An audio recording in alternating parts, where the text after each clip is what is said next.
Bonjour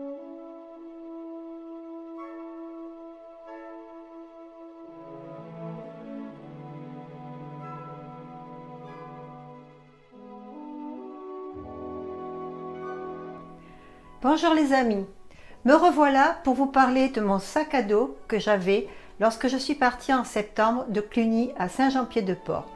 J'avais dit que je parlerais du contenu de ce sac, donc me voilà pour vous le décrire.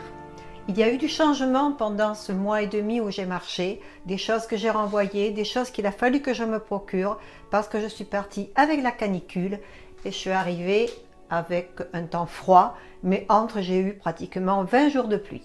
Voilà, à tout de suite. Bon, je sais que je vais faire hurler les minimalistes. Je n'en suis pas une. Moi, je suis partie en autonomie complète. Et tout ce que vous voyez là, j'en ai eu besoin. Je m'en suis servi. Rien ne m'a été inutile. Si j'ai dû me séparer de certaines choses, c'était à cause du mauvais temps. Ou si je devais m'en procurer, toujours pareil, c'était à cause du mauvais temps. Bien, je vais commencer à énumérer. On va commencer par mon sac à dos qui pèse 1,9 kg. J'avais avec bien entendu la housse de protection pour le sac, des petites poches qui me servaient à poser les affaires par terre quand c'était mouillé, mon chapeau. Ici, c'est le poncho. Alors, mon poncho qui pèse 440 grammes. J'avais des guêtres. Tout ça, bien entendu, je m'en suis énormément servi. 200 grammes. Ma doudoune, mon blouson, 500 grammes. Alors, lui, le soir, je l'apprécie pour me réchauffer, après m'être bien trempée. La tente, une personne.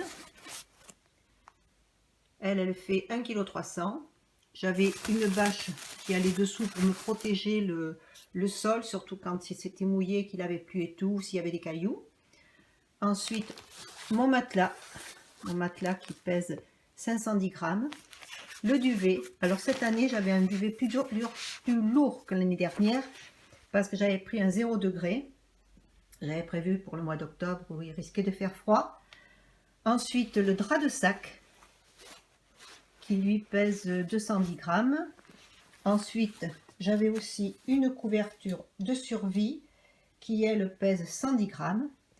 Et des chaussures pour me mettre à l'aise le soir, des sandales du moins, qui pèsent, elles, 315 grammes.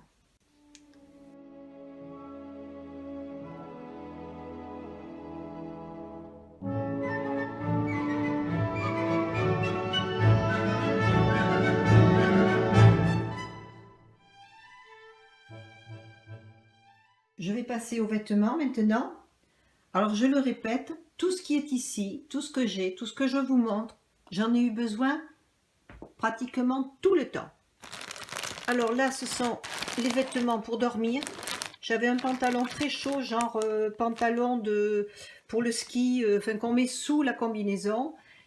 Un t-shirt manche longue en mérinos et une paire de chaussettes. Oui, j'ai dormi avec des chaussettes la nuit pour ne pas avoir froid.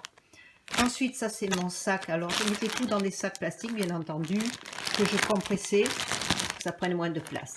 Ça, ce sont mes rechanges, quand je lavais mes vêtements. Donc, j'avais une jupe longue, très légère, un t-shirt mérinos, une paire de chaussettes et bien entendu, des sous-vêtements. Ça a été pour la période de froid. J'avais anticipé, ayant fait beaucoup de vélo, et comme je vous avais dit sur ma vidéo, lorsque je suis partie sur le chemin de Compostelle, j'étais en jupe cette année. Je m'étais fabriqué une jupe avec des poches pour être beaucoup plus à l'aise, parce qu'avec un gros sac sur le dos, il est quand même beaucoup plus facile pour une femme de faire les petits arrêts techniques. Voilà, donc j'avais des jambes de cycliste. Comme ça, eh ben, j'étais en jupe, mais les jambes de cycliste, ça me permettait de ne pas avoir froid aux jambes. J'avais des gants de soie et des manches de cycliste aussi que je mettais sous mon t-shirt. Ça me faisait des manches longues et comme ça, j'avais moins froid. Ça, ce sont mes affaires de toilette. Alors, c'est pratiquement la même chose que l'an dernier. J'avais fait pareil une vidéo J'aurais pu ouvrir le sac, ça aurait été mieux. Alors dedans j'ai quoi? J'ai toujours, ça veut venir, un savon, mon shampoing solide. Alors ça, j'en ai pas changé, c'est tellement bien, léger. Je m'étais procuré une pierre d'Alain que je n'ai pas gardée par la suite. Donc ça pèse quand même ça petit son poids et avec le Mérinos, on n'en a pas vraiment besoin. Ma brosse à dents. Et alors, ce que j'ai changé cette année, c'est que j'ai pris du dentifrice en poudre. Très très bien. Je le recommande. J'avais bien entendu un peigne, une lime à ongles, un coupe-ongles. Et alors, indispensable pour dormir quand on se retrouve avec des ronfleurs en gîte, les bouchons. Alors, j'avais une serviette coton. Cette année, j'ai pris une serviette coton parce que la serviette qui était faite dans cette matière-là que j'avais l'année dernière, je la trouvais extrêmement désagréable. J'arrivais pas à m'essuyer. Donc, c'est une toute petite serviette que j'ai recoupée. Et à l'intérieur, j'avais un gant. Ça me permettait, le gant, d'essuyer la tente lorsqu'elle était trop mouillée, la toile, et que ça reste propre.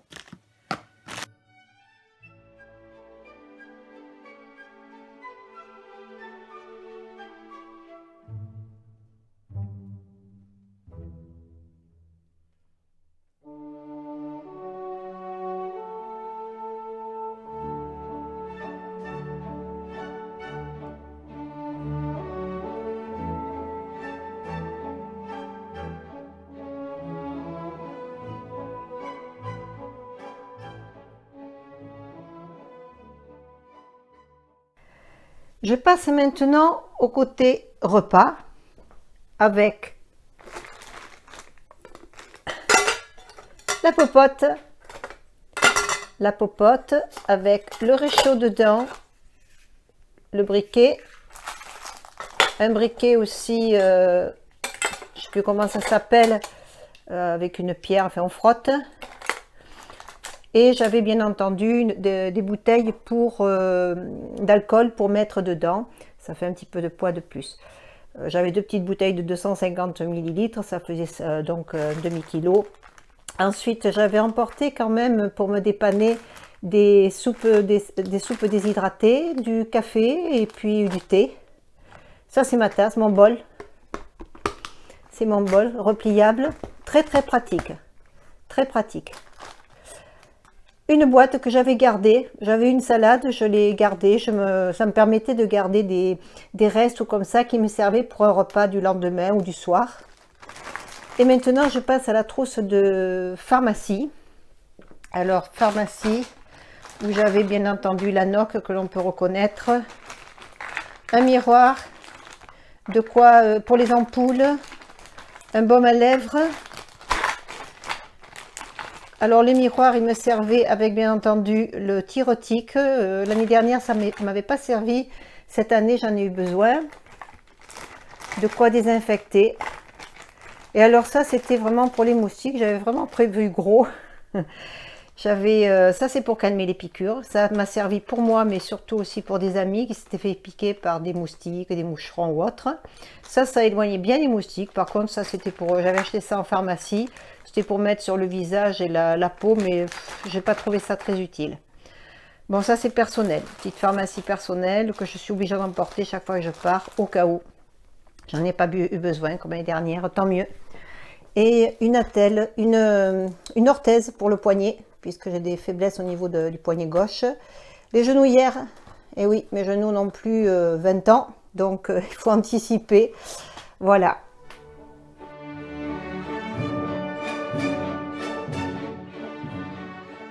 Et maintenant, l'eau. L'eau. Avec 2 bouteilles. Cette année, c'était nouveau. Je me suis procuré ça. J'avais une bouteille de chaque côté du sac, sur les poches de côté. Et c'était vraiment pratique parce que lorsque je n'avais plus d'eau, surtout au début, jusqu'à ce que j'arrive au Puy-en-Velay, c'était la canicule. Et je pouvais me servir aux fontaines, attraper mes bouteilles plus facilement ou les faire attraper par quelqu'un, me ravitailler aussi en demandant aux gens directement chez eux. J'avais quand même ma poche à eau. que je n'avais pas rempli le matin, mais que je remplissais plutôt le soir pour pouvoir m'en servir de douche. C'était très pratique. Ça, c'est ma petite poche à merdouille, comme l'an dernier. Comme l'an dernier, j'ai des épingles à linge. J'ai, enfin, quelques épingles à linge. J'ai de la ficelle. De la ficelle qui me servait justement de corde à linge, puisque j'étais en tente. Il ne faut pas oublier que il fallait que je puisse faire sécher mon linge et c'était parfois pas évident. Il fallait donc des arbres et des cordes. Ça, c'était ces petits chiffons qui sèchent très très vite. Ils sont pas très jolis parce que bien entendu ils ont été tachés par la terre et la boue. Ça me servait à essuyer la toile de sac qui se trouvait sous ma tente lorsque j'étais installée dans un endroit boueux comme j'ai eu au camping du Puy-en-Velay. Et voilà, ça me permettait de garder quand même mes affaires propres et ne pas utiliser le gant qui me servait pour la tente elle-même. Ensuite, on va passer aux 2 livres qui m'ont été très utiles, les 2 guides, le Miam Miam Dodo, qui vont de Puy-en-Velay à Cahors et de Cahors à Roncevaux. Comme on peut voir, ils sont quand même pas mal abîmés, ils ont pris l'eau, mais ils m'ont beaucoup servi. Très très utile parce que lorsqu'il s'est mis à beaucoup pleuvoir et tout, il fallait que j'aille en gîte, ça me permettait d'anticiper, surtout que souvent, notamment à partir du Puy-en-Velay, pour traverser l'Aubrac, où ça a été le plus difficile, les gîtes étaient souvent, si on n'anticipait pas au moment du week-end, ils étaient complets. Donc c'était très difficile à trouver. Là, c'est ma partie autonomie pour le téléphone, parce que je faisais des vidéos, puisque j'ai pu faire les vidéos que vous avez pu voir sur mon chemin. Vidéos, photos. Donc il me fallait une prise rapide, double, une grosse batterie et les câbles qui vont avec. Lunettes de soleil et lunettes en même temps aussi avec des verres jaunes qui me permettent de voir, de mieux voir quand il fait très sombre, quand le ciel est noir et qu'il n'y a pas de luminosité. Mais mon étui pour les lunettes de vue, lampe frontale, quelques paquets de mouchoirs. Alors le WC, pour les WC, j'avais juste un petit peu de papier dans une poche. Pas besoin d'avoir un gros rouleau parce que ça prend de la place. En fait, on peut s'approvisionner au fur et à mesure quand on va dans un café, un restaurant. Il y a toujours un petit peu de papier que l'on peut prendre. Dans les campings aussi, mais c'était plus rare parce que maintenant, ils ne mettent pas toujours du papier dans les toilettes. Ça, c'était des bouchons de rechange pour mes bâtons. Avec le sac à dos, j'avais également une grosse poche devant, une poche ventrale, une banane, qui me permettait d'avoir toutes les affaires dont j'avais besoin immédiatement, sans être obligée de m'arrêter de poser mon sac. J'avais tout à portée devant. Et bien entendu, j'avais la crédentiale pour pouvoir faire tamponner facilement, mon petit carnet avec un stylo. J'avais aussi là-dedans cette pochette de quoi payer, des espèces. J'avais ma carte bancaire, voilà. J'avais une autre petite pochette qui était à même la peau. Je dormais avec justement où j'avais mes papiers importants, personnels, carte bleue, argent et carte de sécurité sociale aussi. Mais dans la journée, je le mettais là-devant pour l'avoir à disposition. Là-dedans était aussi mon couteau multifonction avec la fourchette et la cuillère, puisque tout se déplie. J'avais dedans une petite batterie supplémentaire avec un câble pour le téléphone, puisque je faisais mes vidéos et que j'avais besoin parfois avant de tomber en panne pour finir une vidéo comme ça, de remettre en charge un peu mon téléphone. Ça, c'était pour le micro, mais je ne m'en suis pas servi, je l'ai renvoyé par la suite. Là, ce sont des masques. J'avais 2 masques pour pouvoir les laver régulièrement avec bien entendu du gel, puisque on est dans une période où il fallait bien entendu aller dans les magasins masqués, mettre du gel. Les vêtements que j'avais sur moi. Alors ça c'est un petit souvenir de l'année dernière que je me suis ramené quand je suis allée à Santiago, à Compostelle. J'étais en jupe. Ça, c'est quelque chose, je crois, qui a marqué les gens qui m'ont croisée. J'étais en jupe, une jupe que je m'étais améliorée en mettant des poches.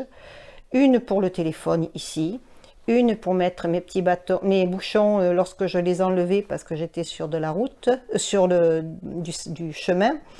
Ça, c'était pour mettre les mouchoirs. Comme ça, je les avais à portée de main. Ça n'encombrait pas ma banane. C'était vraiment à portée de main. Et j'étais habillée, alors, mes sous-vêtements, bien sûr. Une paire de chaussettes. Un t-shirt. Et une veste polaire, enfin une veste chaude. Ça, j'en avais vraiment besoin. Voilà les amis, le contenu de mon sac cette année en bivouac.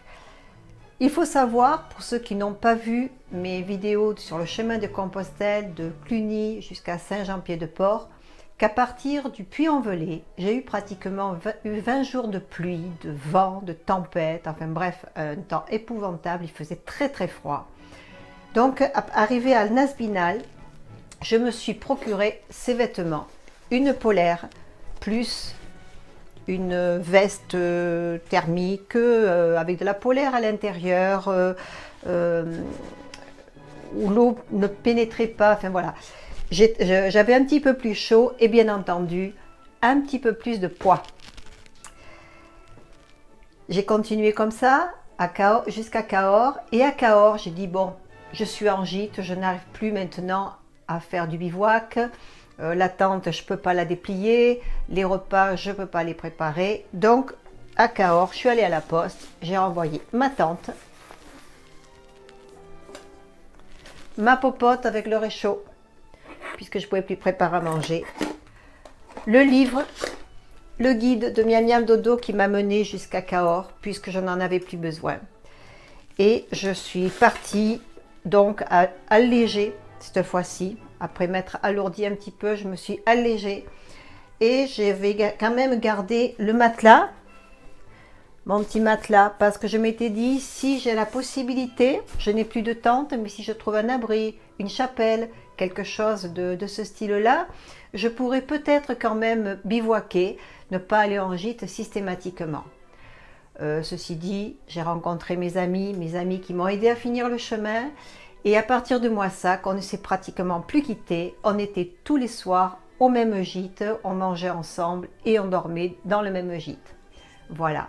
Je vous souhaite une belle soirée ou une belle journée, tout dépendra quand vous verrez cette vidéo. Et je vous dis à bientôt les amis.